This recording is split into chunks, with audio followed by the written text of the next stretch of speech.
Literal na peak adventure ang hatid ng Kagwa Volcano sa Cagayan kung saan pwedeng mag-trek hanggang sa bunganga ng bulkan.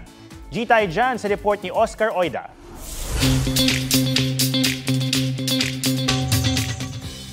Aktibong bulkan at tinaguriang Fire Mountain sa hilaga ng Pilipinas.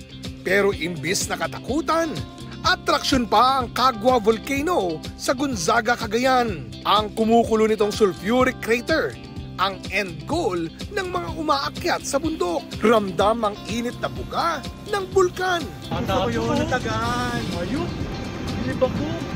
Wow! Mapayapa sa tuktok pero bago ito maabot, tatahakin muna ang pahirapan pero exciting trail na tumatawid sa gubat at ilog sa loob ng 6 to 8 hours. Established na po yung trail. There were sightings po ng, if I'm not mistaken, monkeys and such. But in my experience po, ang mga na-experience ko lang po ay mga ibon, may mga napansin kaming ibon. May makakasama ring mga tour guide para tiyak na safe. Pwedeng mag-camping sa paligid ng bundok.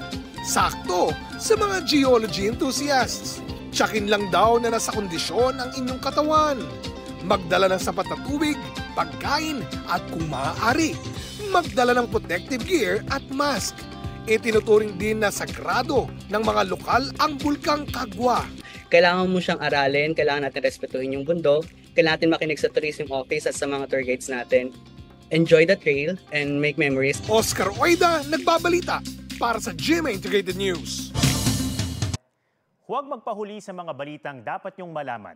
Mag-subscribe na sa GMA Integrated News sa YouTube.